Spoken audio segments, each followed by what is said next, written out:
bien. C'est parti. Bienvenue pour ce webinaire sur le chauffage au bois. Donc, on va passer 1 heure ensemble avec 2 temps de questions-échanges sur le sujet des différents systèmes existants. Donc, ce webinaire est animé en partenariat, donc l'ALEC de Lyon et l'Agence locale de la transition énergétique. Donc, Sylvain pour l'ALEC, Nathanaël et moi, Jessica, pour la LTE 69. Je peux te laisser passer les slides? Oui.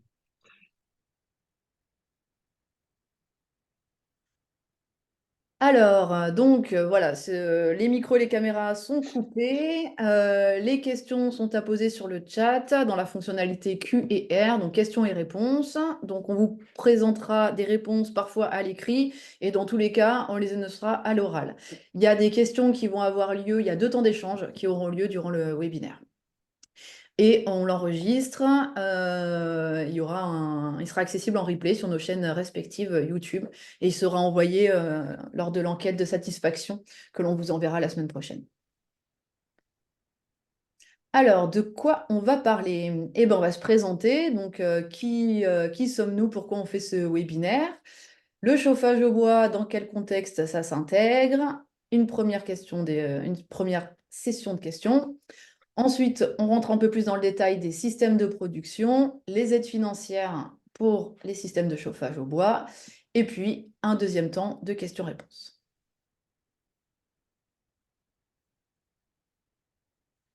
Alors, qui sommes-nous? On est porteur du dispositif France Rénov'. Donc, en fait, c'est un réseau national qui est animé localement à l'échelle des départements par des associations. Donc, souvent des ALEC ou des ALTE, en tout cas dans notre cas. Donc, l'ALEC de la métropole de Lyon a son périmètre d'action sur la métropole et elle siège à Villeurbanne. La LTE 69, nous, on est sur le Rhône, hors métropole de Lyon. Il y a vraiment une distinction, hein, ce sont 2 départements différents. Et on est présent pardon, sur tout le territoire grâce à des permanences délocalisées, donc dans toutes les communautés de communes du Rhône. Et par contre, notre siège social se trouve pas très loin de l'ALEC, dans l'ancienne gare des Brotteaux. Alors, vous nous avez peut-être connus sous plein de noms différents, Info Énergie, Fer, et maintenant nous sommes France Rénov'. Donc, l'avenir nous dira si on change encore de nom, mais aujourd'hui, on est France Rénov'. Alors, qu'est-ce qu'on fait? Globalement, sur le Rhône et la métropole de Lyon, on est 30 conseillers, conseillères énergie-climat, et notre rôle, c'est de donner un conseil gratuit, neutre et indépendant. Donc, en fait, on va apporter des réponses, enfin des conseils techniques, environnementaux et financiers sur tout ce qui est rénovation énergétique et aide financière existante pour vos projets de rénovation. Voilà, c'est dit. Alors, qui finance? Pas mal de monde, enfin pas mal de monde. Du monde. Donc on a effectivement l'État qui, au travers de l'ANA, l'Agence nationale de l'habitat, contribue au fonctionnement de nos structures. Et puis après, on a d'un côté pour l'ALEC de Lyon, la métropole du Grand Lyon qui finance. Et puis pour la partie Rhône, on a le département du Rhône plus toutes les communautés de communes. Voilà, je vous laisse reconnaître la vôtre. Alors, avant de parler spécifiquement du chauffage au bois, il faut recontextualiser un peu pour dire que c'est la rénovation globale et performante qui va nous permettre d'atteindre des consommations faibles. Donc, à quoi ça sert de faire une rénovation globale et performante? Ça nous permet d'être plus confortable chez nous, d'avoir aussi un système de chauffage plus performant et donc plus économe. Maîtriser ses consommations d'énergie et d'autant plus quand il y a des aléas sur le prix de l'énergie. Et puis, ce sont des biens qui se vendent généralement plus cher sur le marché.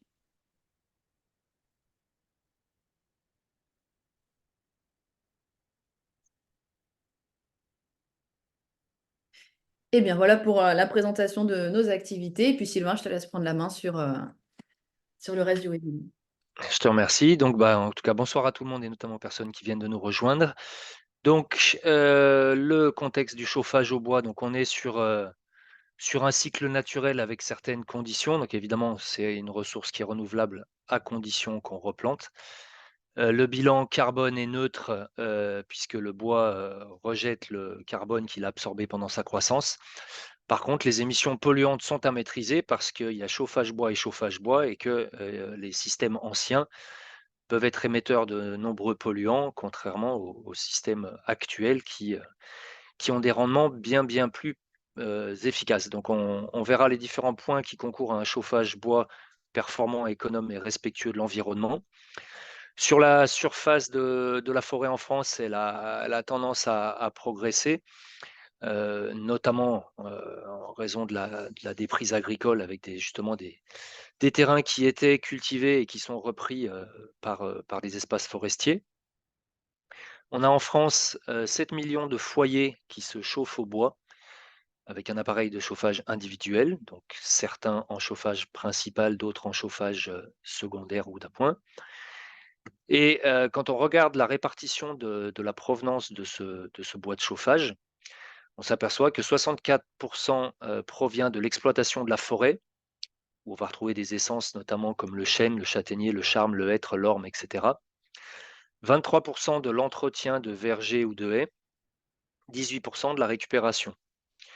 Donc vous avez des plateformes qui récupèrent notamment, tout ce qui va être, déchets de bois non vernis, non peints, donc ça peut être des écorces, ça peut être de l'élagage, d'arbres en ville, et cetera, et cetera. On a plusieurs formats de combustible. Évidemment, tout le monde connaît le chauffage bois traditionnel à la bûche. Ça, c'est ce qui a été utilisé pendant très longtemps. Donc voilà, on peut avoir différentes, tailles de bûches.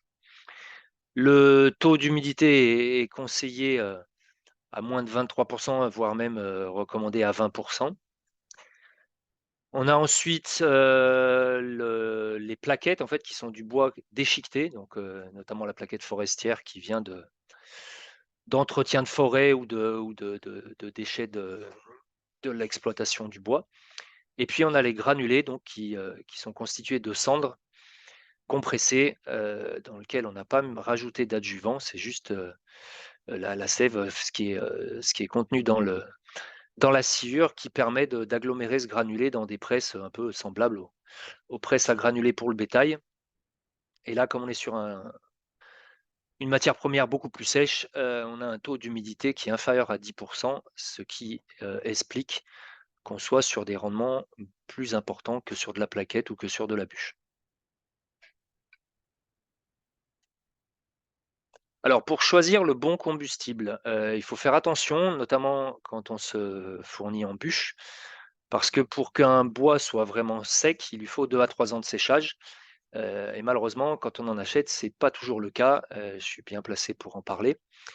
Donc un bois humide peut contenir jusqu'à 80 d'humidité et on voit très bien que le poids d'une bûche qu'on vient de découper, quand l'arbre a été abattu, va être relativement lourd et on peut avoir, au bout de plusieurs années de séchage, un bois qui va être beaucoup plus sec, où là, on va se rapprocher, de plutôt 30 d'humidité, voire 20 dans des cas beaucoup plus rares. Et là, en fait, un des signes qui ne trompe pas, c'est que le bois va fendre et donc voilà, visuellement, ça peut donner un premier indice. Heu et vous avez une correspondance justement entre le taux d'humidité et le pouvoir calorifique inférieur. Donc en gros, on s'aperçoit que plus l'humidité est importante, plus le pouvoir calorifique va baisser. À 55 d'humidité, pour un feuillu, en moyenne, on va avoir à peu près 1900 kWh par tonne, alors qu'à 20 d'humidité, on va en avoir pratiquement 4000. Donc en gros, c'est du simple au double. Donc clairement, brûler de l'eau, c'est pas quelque chose de très efficace. Et pour vérifier ça, on peut, utiliser ce qu'on appelle un humidimètre. Donc là, vous en avez un exemple. On a investi à Lalec l'an dernier, qui nous permet justement de pouvoir mesurer un peu l'humidité à cœur. Donc l'intérêt, ça peut être de refendre une bûche pour mesurer à l'intérieur, voir le taux d'humidité, puisque vraiment c'est un des points, les plus importants, la qualité du combustible sur l'atteinte des rendements. Ensuite, il va y avoir la question du stockage et c'est vrai qu'on va avoir tendance à conseiller aux gens d'anticiper et de rajouter un an de séchage, quand c'est possible, quand on a la place, parce que c'est quand même très, très rare que vous puissiez trouver du bois qui ait 2-3 ans de séchage, chez les vendeurs de bois, surtout que la demande a quand même pas mal augmenté avec l'augmentation du prix des énergies, plus traditionnelles et donc quand on commande par plusieurs stères et qu'on se fait livrer, on peut stocker une partie. Le tout étant évidemment de ne pas bâcher avec des bâches étanches ce combustible, heu, au risque de le faire moisir justement et de voir, des champignons attaquer le bois et de voir les rendements se dégrader fortement. Donc ce qui est intéressant, c'est de ne pas stocker le bois directement au sol, mais de le surélever légèrement. Chez moi, je fais ça, j'utilise une palette, des palettes qui permettent justement de surélever le bois.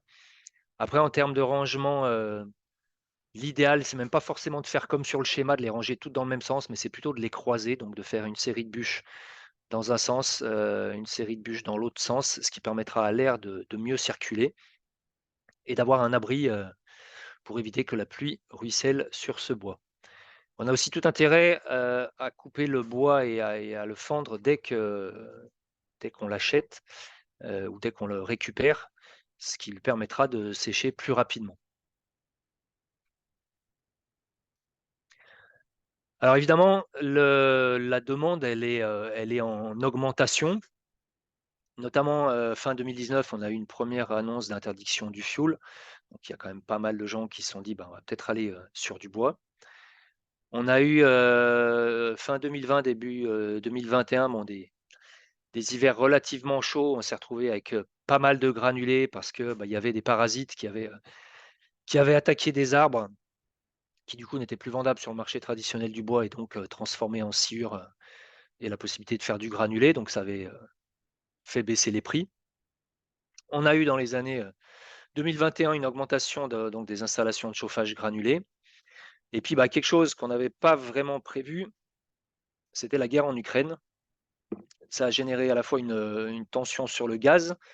On a dû se passer d'à peu près 15 du granulé qu'on importait de Russie, Biélorussie et Ukraine. Historiquement, on avait aussi les Italiens qui avaient l'habitude de payer le granulé plus cher qu'en France, qui donc sont aussi venus en acheter en France. On a eu, pas mal de surstockage, un peu le syndrome qu'on peut avoir sur les pâtes ou sur, certaines denrées de 1re nécessité. Bah, les gens se ruent dessus, font des stocks et du coup, bah, ça génère la pénurie et donc effectivement, bah, on s'est retrouvé à un moment avec, le granulé qui avait, fortement augmenté puisqu'en fait la demande était supérieure à l'offre et en gros les fournisseurs n'avaient pas forcément anticipé. Heureusement, ça a pas duré très longtemps. À partir de fin 2022, ça a quand même commencé à se calmer. Pour les gens qui achètent du granulé en sac, donc en sac de 15 kilos. Moi, c'est vrai qu'il y a quelques années avant le covid, bah, j'étais à moins de 4 € le sac de 15 kilos. Quand le covid est arrivé, moi, j'avais pas anticipé. J'ai été bien content de trouver quelques sacs à un peu plus de 10 €. J'en avais même vu à 15 €. L'an dernier, ça avait rebaissé, on était aux alentours de 7 € et plus récemment, puisque moi j'en ai rentré il y a à peu près 2-3 semaines, j'ai réussi à trouver du granulé à 4,50 € le sac et j'ai même vu des promotions à moins que ça. Donc voilà, ça mine de rien, ça a quand même eu des conséquences parce qu'en fait pendant plusieurs mois, les vendeurs de chauffage bois dans les showrooms, dans les magasins, ils auraient quasiment pu tirer un rideau devant les poêles à granulés. Ils ne vendaient quasiment plus que de la bûche parce que voilà, les gens ont été chaudés, ils ont eu peur de se retrouver avec un prix de l'énergie, qui ne cesse d'augmenter. Heureusement, c'est pas le cas et tant mieux, voilà, les industriels ont réussi à s'adapter. Maintenant ça va beaucoup mieux et donc effectivement, on a la possibilité de retrouver du granulé à des prix tout à fait corrects et donc ça vous le verrez bien si vous allez en chercher. Donc après bon, c'est toujours plus intéressant de se réapprovisionner avant le démarrage de la saison. Généralement, c'est là où c'est le moins cher. Et en tout cas, on a vu quand même que sur Auvergne-Rhône-Alpes, en 2022, on a eu une augmentation de plus de 30 du vente de bois bûche. Donc ça montre bien que, bah, quand on rajoute les augmentations, du gaz, les annonces d'interdiction de fioul, l'augmentation de prix de l'électricité, forcément, bah, on essaye de trouver des alternatives. Et vu que la France est un pays forestier, c'est quand même beaucoup plus intéressant pour notre balance commerciale de valoriser du bois français plutôt que d'importer du gaz, du pétrole, d'autres pays, d'autres zones géographiques. Sur l'histoire du prix des énergies, donc là, vous avez, une évolution du prix des énergies, en gros sur les 20 dernières années, donc 2004-2024. Bon, on voit que tout a tendance à augmenter, et de toute façon, c'est relativement logique et que finalement ce qui varie le moins, bah, ça va être, en tout cas ce qui est aujourd'hui le plus rentable, ça reste le bois énergie. Donc ça, c'est un point positif. Si on regarde ce que ça donne en prix, donc livré en centimes d'euros TTC par kilowattheure. Si on regarde donc l'an dernier, hein, on pourrait légèrement réactualiser, mais en tout cas, on était sur à peu près, 4 centimes d'euros pour le bois bûche, 10 pour le granulé en palette, 9 pour le granulé en vrac, 12 pour le gaz, 11 pour le fioul et 22 pour l'électricité. Donc le bois reste une énergie qui est, intéressante financièrement. Sur le volet, environnemental et sur le volet émissions polluantes du bois,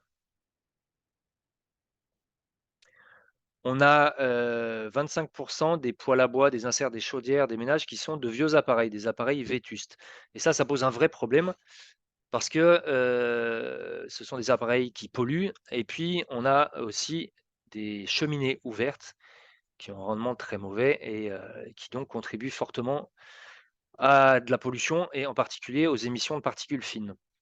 Donc on a plusieurs types de particules selon leur diamètre, donc les PM1, les PM2,5, les PM10. Ce sont des particules qu'on peut respirer et qui peuvent poser des problèmes, sanitaires et on s'aperçoit qu'en France, on a 64 des PM2,5 qui viennent du bois énergie. On a 98 de ces PM2,5 qui proviennent des résidences individuelles et seulement, 2 pour le secteur collectif, tertiaire et industriel. Donc effectivement, une partie de la pollution aux particules, une partie importante de la pollution aux particules en France, en hiver, vient du chauffage bois des particuliers, mais vient des chauffages bois anciens et mal entretenus. Donc nous, on n'est pas là pour dire aux gens de faire du chauffage bois coûte que coûte avec des vieux appareils, avec des mauvais rendements.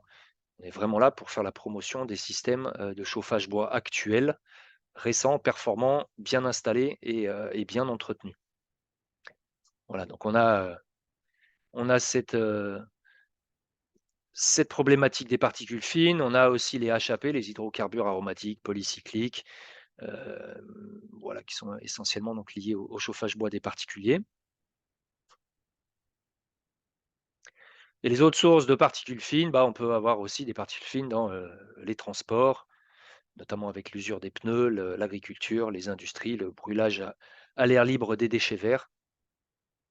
Et en tout cas, nous, à l'ALEC, on organise quelques balades qualité de l'air dans l'année, généralement en hiver.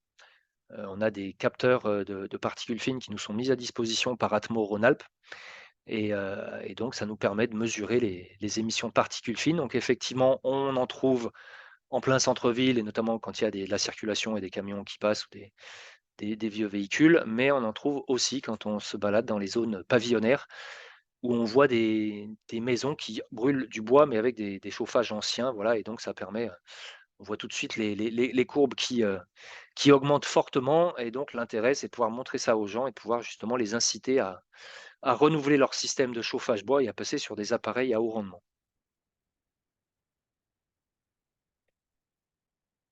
Si on parle de l'actualité, il y a quand même un certain nombre de réglementations qui vont dans le bon sens, hein. C'est comme les réglementations thermiques dans le cadre de la construction neuve des bâtiments. On est sur des bâtiments de plus en plus performants. Bah, c'est sur le bois énergie, à partir du moment où on s'aperçoit qu'il y a une problématique, bah, le législateur essaye de faire évoluer les choses. Donc d'abord, on a une obligation pour les vendeurs de bois d'afficher sur les factures les caractéristiques sur le bois, bah, notamment l'essence de bois, le taux d'humidité et d'indiquer s'il est prêt à l'emploi ou sinon afficher le temps de séchage. Donc prêt à l'emploi, on considère en gros, hein, que c'est un bois qui se rapproche des 20 d'humidité, et quand c'est pas le cas, il faut afficher le temps de séchage. Dans les autres réglementations, notamment puisque parmi vous, il y a des habitants de la métropole, on a, une interdiction des foyers ouverts sur la métropole de Lyon. Donc s'il y en a parmi nous, sachez-le, ça fait déjà 1 an que c'est interdit.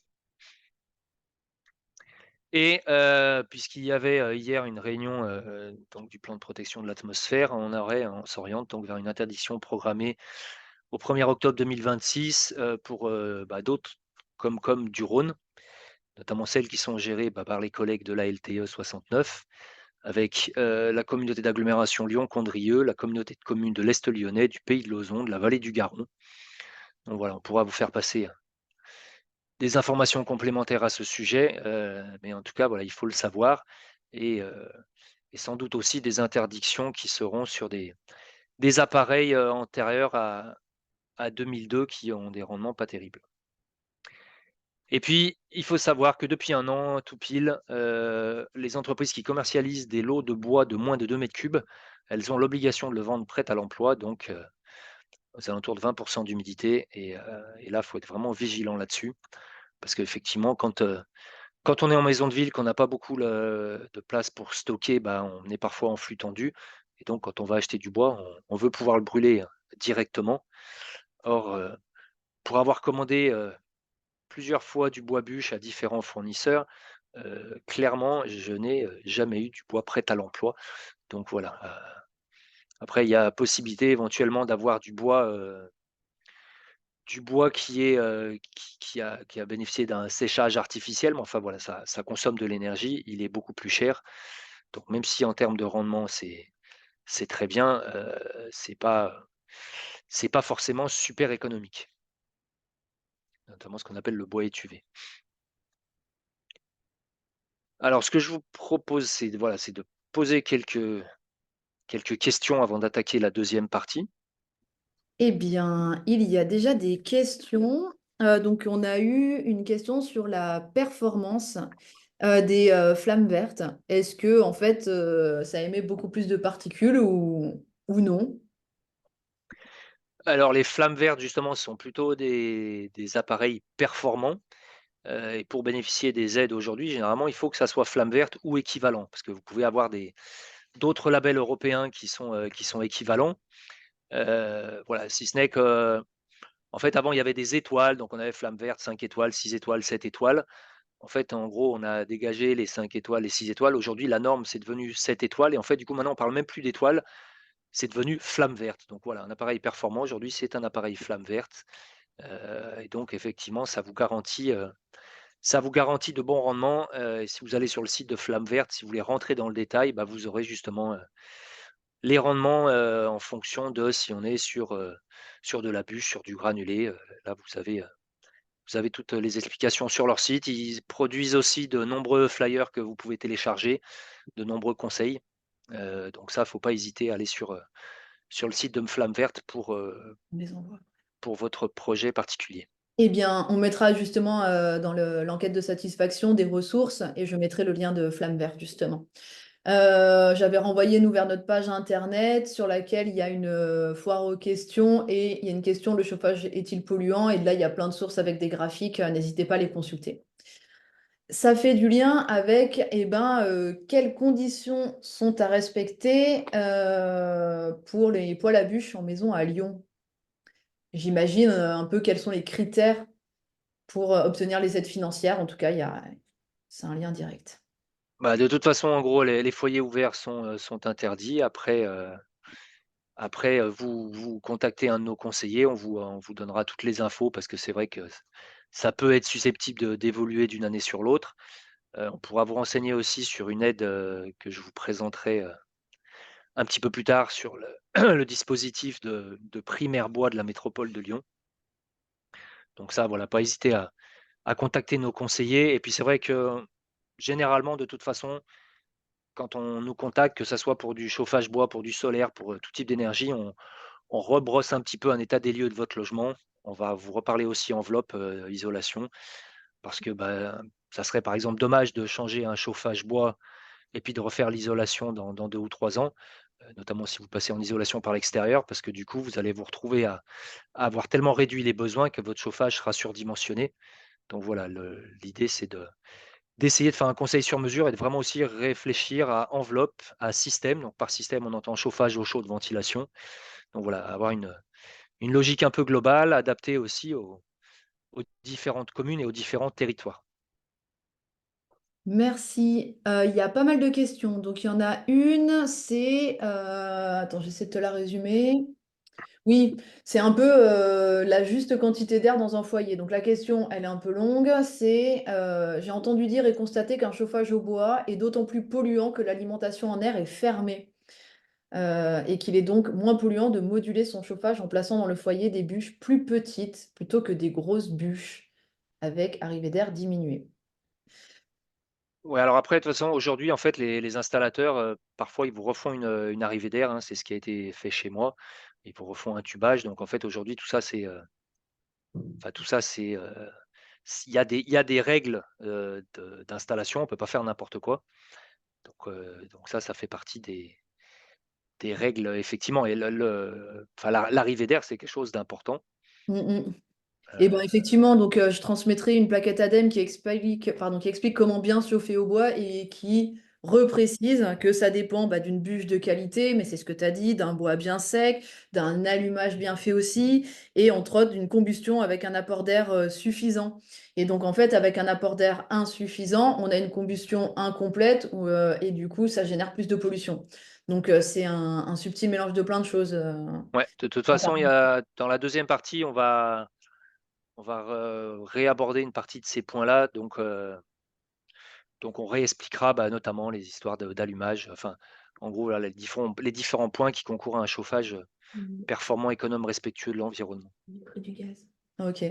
Ensuite, il y a une question sur le prix de l'énergie où, tu avais une slide qui présentait les différents prix de l'énergie et en fait, je pense qu'il y a eu une ambiguïté de lecture.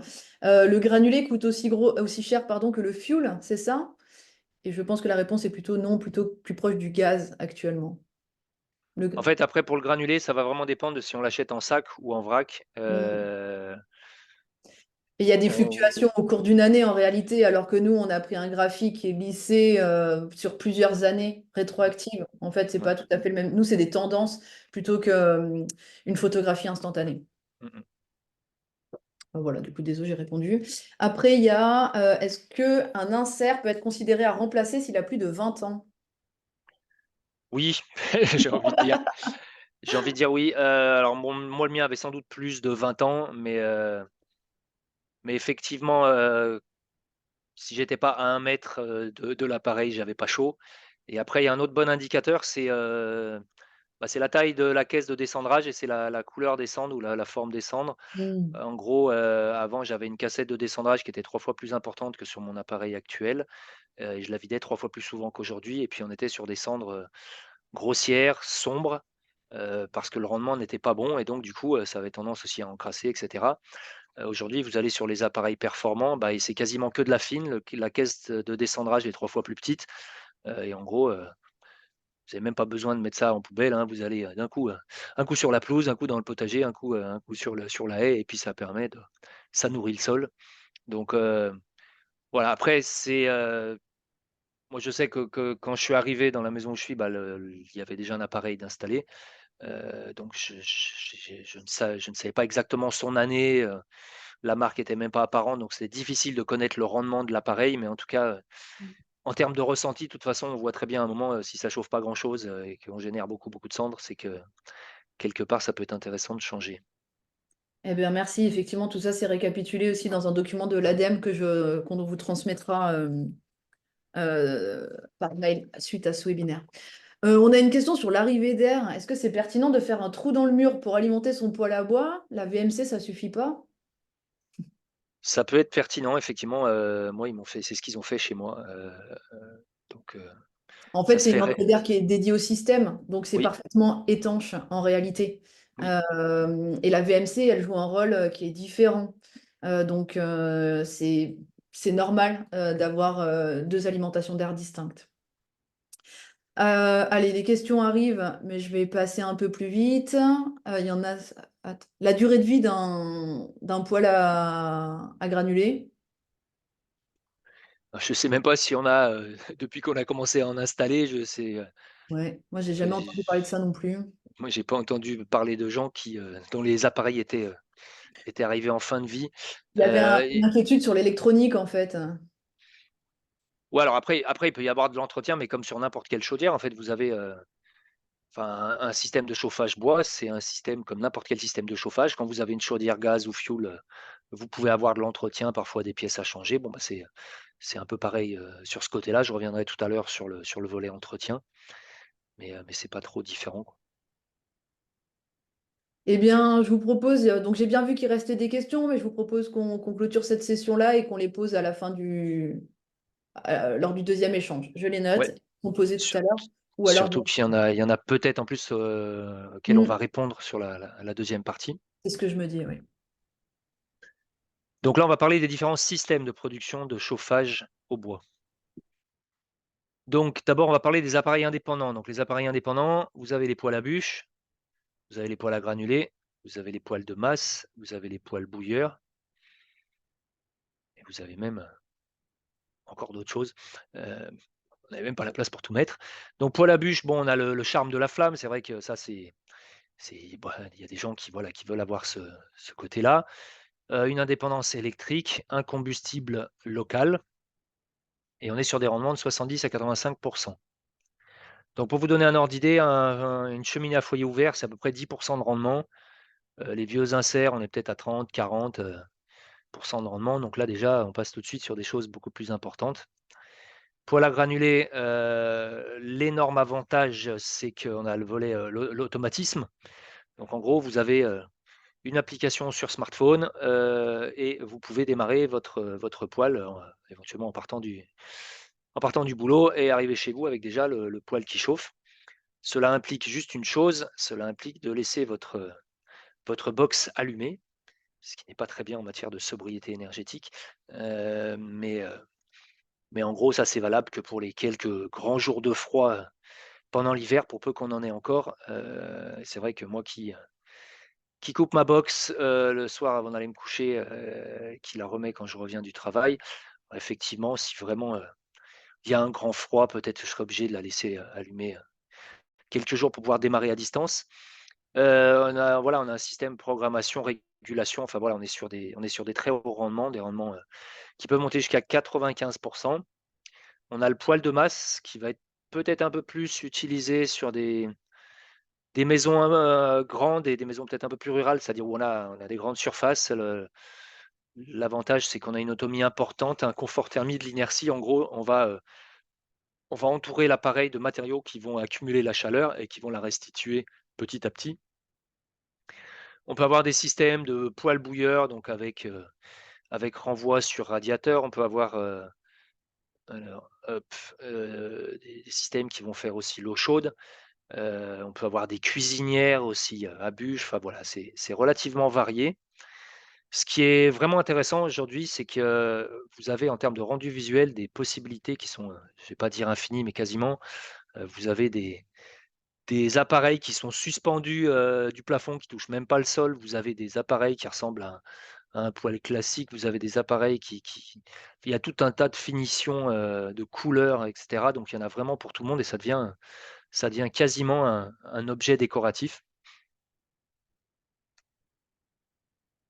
On a ensuite, quand on a, plutôt là sur de la grande maison, donc des possibilités en chauffage central. Donc chauffage central, on va avoir des chaudières à bûches, ou des chaudières à granulés ou des chaudières au bois déchiqueté. Bon, chaudières à bois déchiqueté, on va plutôt les trouver, chez des agriculteurs qui, bah, parce qu'ils ont, généralement des tracteurs avec une prise de force, s'ils ont le broyeur, ils peuvent broyer du bois et puis du coup s'approvisionner en direct. Ça nécessite quand même un peu plus de stockage que sur du granulé puisque le pouvoir calorifique est un peu moins bon.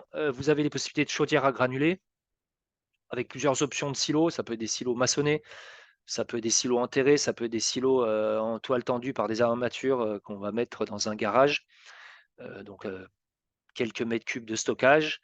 La possibilité de se faire souffler, le granulé par un camion, sur plusieurs dizaines de mètres, d'accès avec un tuyau, même si l'accès à la propriété est pas évident. Et puis voilà, un peu plus rare, les chaudières bûches ou en tout cas peut-être plus adaptées pour des milieux un peu plus ruraux, pour les gens qui ont la possibilité d'avoir du bois, les gens qui ont des coupes de bois notamment. Donc l'avantage, bon, la bûche, c'est le coût du combustible, hein, qui est relativement, bon marché. L'avantage du granulé, c'est l'autonomie annuelle, l'alimentation programmée automatique, le peu de cendres et peu d'émissions. Et sur la chaudière bois déchiqueté, bah, on est pareil, hein, sur les mêmes avantages que la chaudière à granulés.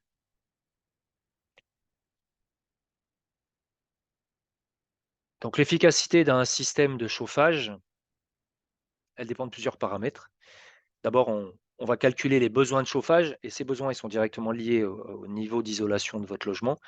Donc effectivement, la meilleure chose à faire, c'est de commencer d'abord par isoler la boîte et ensuite réfléchir à la production d'énergie. Il y a évidemment le système en lui-même, donc avoir un appareil performant et après il y a l'émission de chaleur. Il y a différentes, en tout cas d'une manière générale quand on parle chauffage, il y a différentes formes d'émissions. Il y en a où on va être juste sur de la convection comme les convecteurs électriques. Il y en a où on va être sur de la conduction du rayonnement qui sont des systèmes plus performants. Et évidemment, bah, quand on a la chance de pouvoir passer sur du plancher chauffant, basse température, ça nous permet d'envoyer de l'eau moins chaude, ça nous permet d'avoir plus de surface d'échange et donc d'avoir un meilleur confort. Et ensuite, tout ça, il va falloir le réguler. Et donc là, c'est des systèmes qui justement, bah, vont permettre notamment de tenir compte de l'évolution du climat extérieur à la maison, de la programmation aussi, donc de l'occupation du logement pour que, on va dire, l'appareil ne chauffe pas au maximum quand on n'est pas dans le logement. Donc ça, effectivement, c'est des choses que vous pouvez voir avec nos conseillers énergie-climat. Ils vous diront donc ils verront si vos besoins sont optimisés. Donc, on l'a déjà dit, parler, amélioration de l'enveloppe, parler du système de ventilation, parler du système de production de chauffage et d'eau chaude sanitaire. Et idéalement, et nous c'est ça qu'on conseille, c'est d'aller sur la réno globale et pas faire de la réno bout par bout, parce que c'est beaucoup plus efficace. Ensuite, si on veut rentrer un peu dans la technique du chauffage bois, donc pour récupérer la chaleur du bois, on a 3 étapes. D'abord l'évaporation de l'eau, donc évidemment, ben, plus le bois est sec, plus c'est performant. Ensuite, on a l'évaporation et la combustion des gaz, et donc là, il y a la question effectivement de l'approvisionnement en air. Un chauffage bois, il est pas fait pour fonctionner à réduit, en gros, parce que c'est là où il va encrasser, où les rendements vont pas être terribles.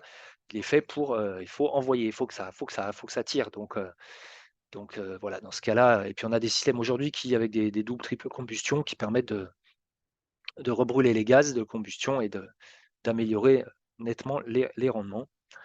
Et puis quand on a des températures qui dépassent les 500°, on va brûler ce qu'on appelle le charbon de bois et donc en gros, c'est pour ça qu'on se retrouve avec quasiment plus rien au niveau cendre parce qu'on a vraiment tiré parti du maximum du potentiel du bois qu'on avait.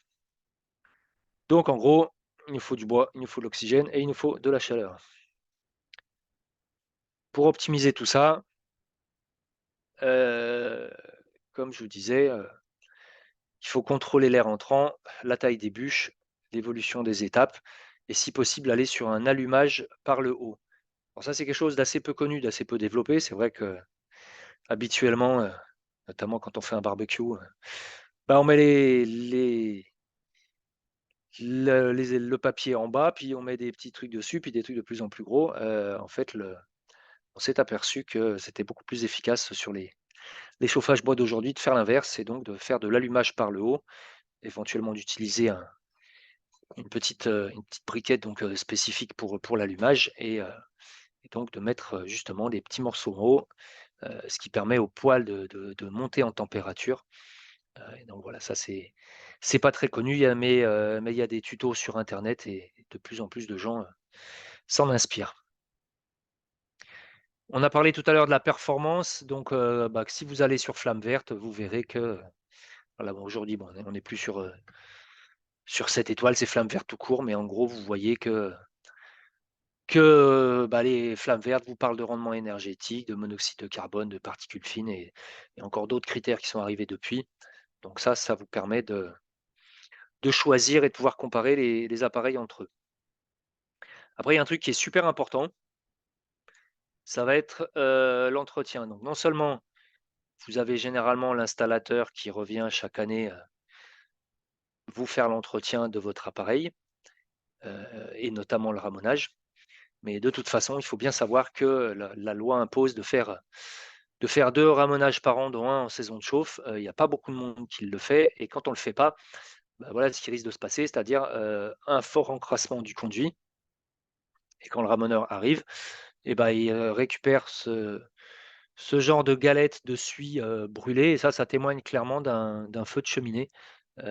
Ça montre qu'effectivement, à un moment, il y avait tellement de suie qui s'était incrustée dans le conduit qu'à un moment, elles ont pris feu et donc voilà, c'est vraiment important, c'est une question de sécurité et si en plus c'est pas fait, bah, en cas de dommage, d'incendie, vous risquez de pas être couvert par les assurances.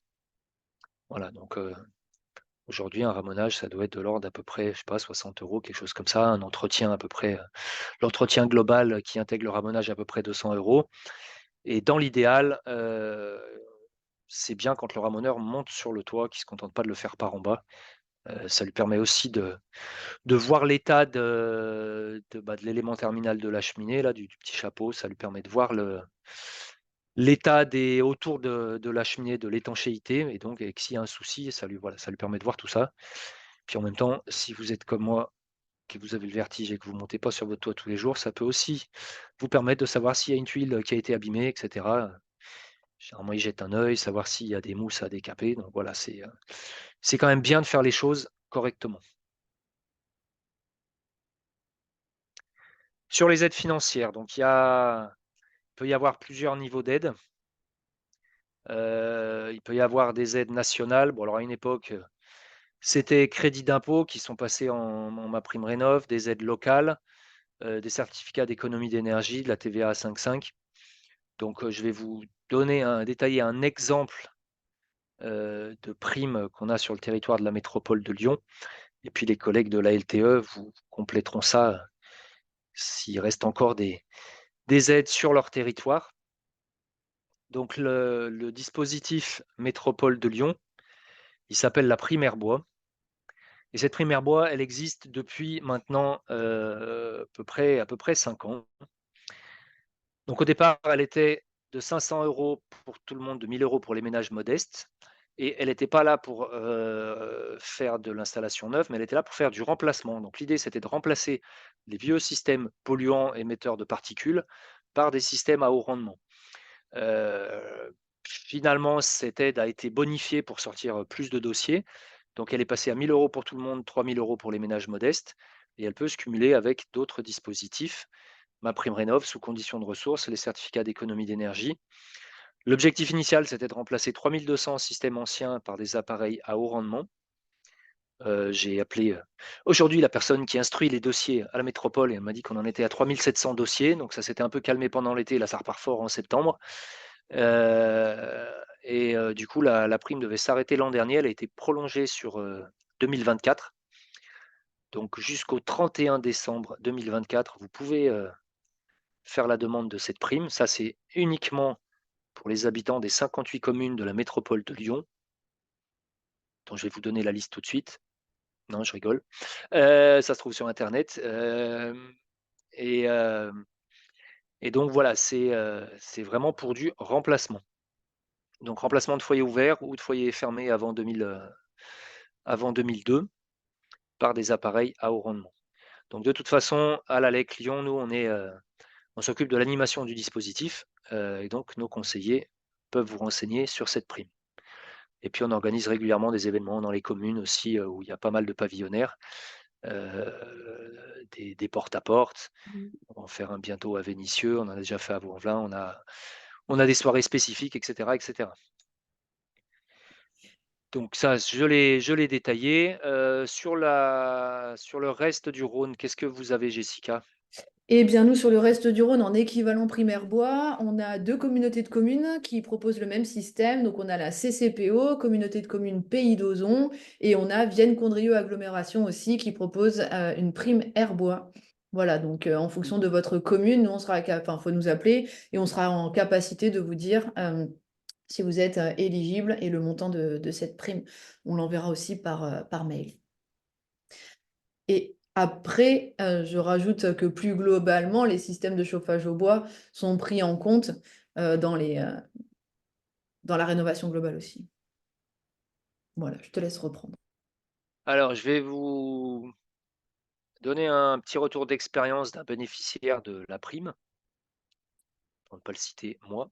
Voilà quelque chose que vous avez, que certains d'entre vous ont peut-être chez eux.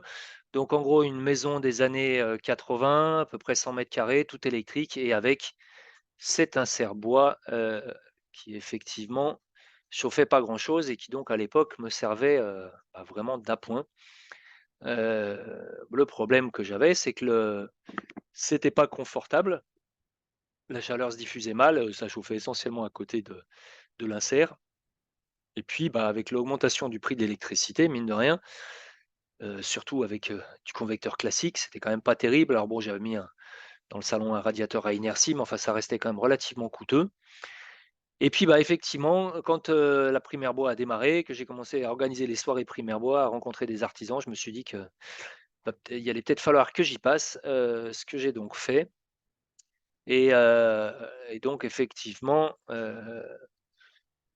j'ai fait le choix de démonter le système moi-même, ce qui m'a économisé, pas mal de sous, et puis c'est vrai que quand on n'est pas très bricoleur comme moi, c'est plus facile de casser que de refaire.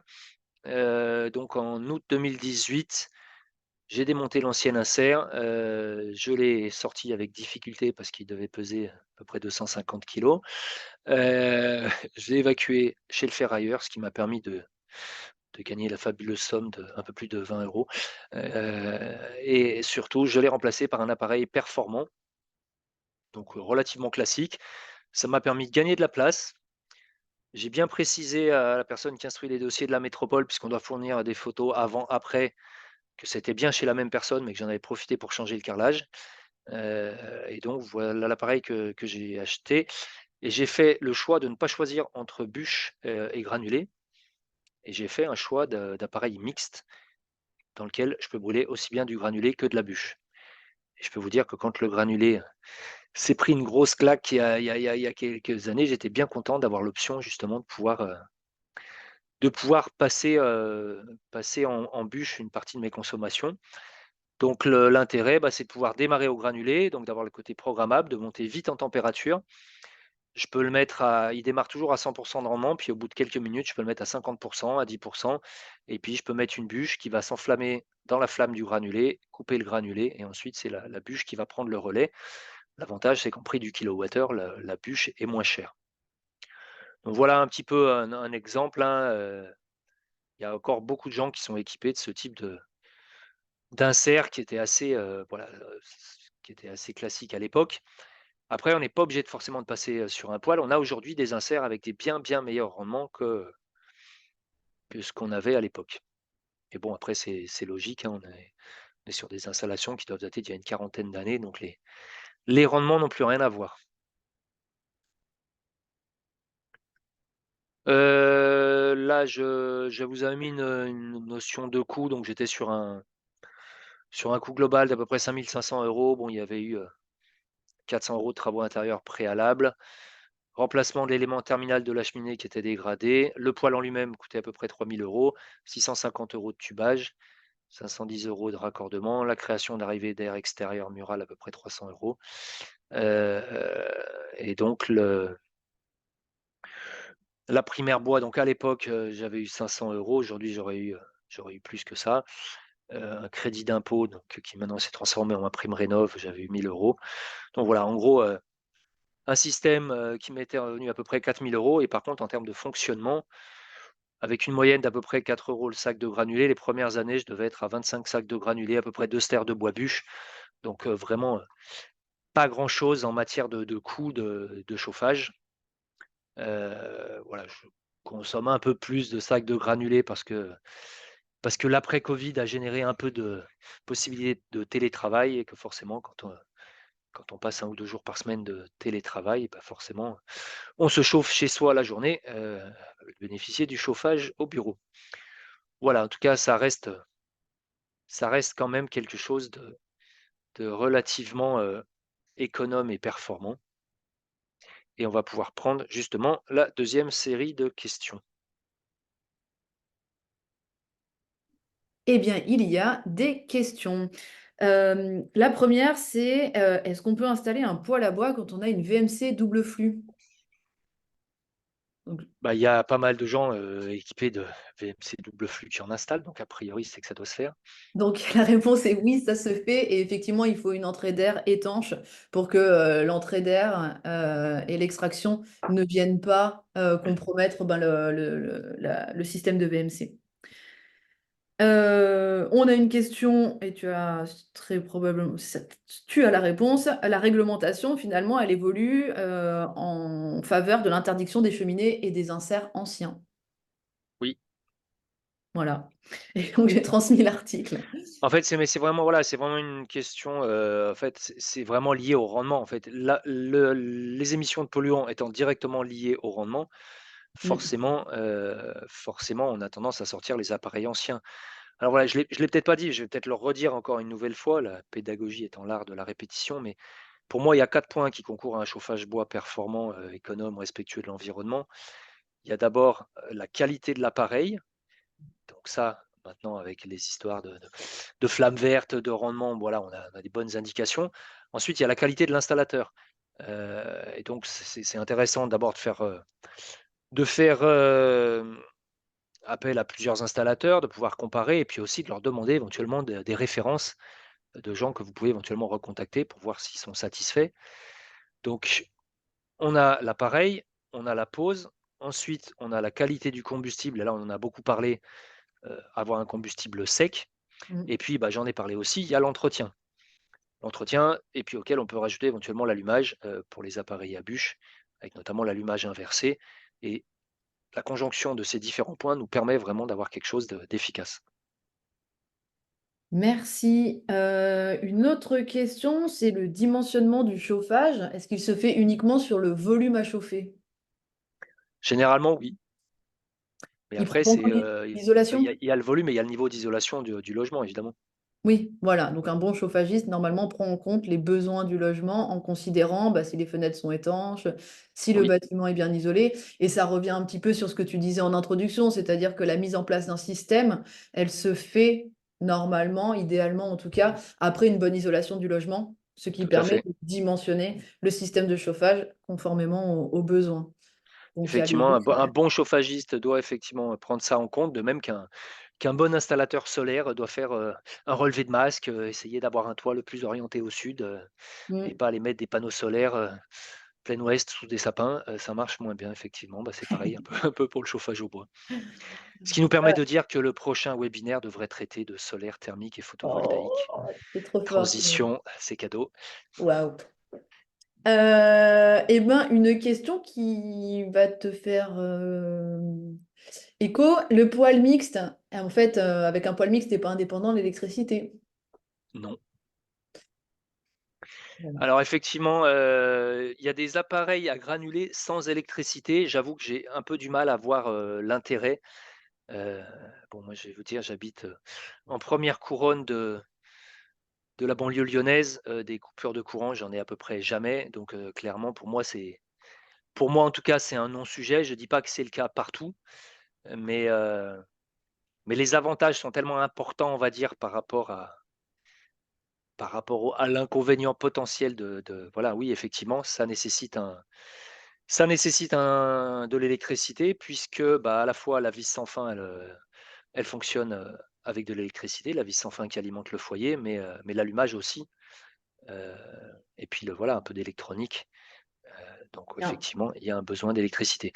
il y a un J'ai vu des système de poêles, régulation. j'ai vu des appareils, à granulés sans électricité, mais j'avoue que je reste quand même dubitatif sur l'intérêt, Et puis l'intérêt des poêles à granulés, c'est aussi leur régulation par rapport à la température, donc clairement. Voilà, mais effectivement, en cas de coupure de réseau, si c'est indirectement la question, effectivement, Ouais. ça va Alors pas. c'est pas forcément super connu, mais il y a pratiquement la plupart des fabricants ont au moins un mixte dans leur catalogue. Ça existe dans différentes marques, donc voilà. Et pareil, moi j'ai fait le choix d'un poêle, cylindrique. Vous avez des poêles qu'on appelle poêles de couloir, sur des logements, où effectivement ça peut être installé, bah, dans des couloirs comme son nom l'indique, où là ils font que 30 centimètres de d'épais. Ils sont, voilà, il y a vraiment des formes et des rendus visuels, hyper variés, et ça devient même esthétique, quoi. Une dernière question, je pense.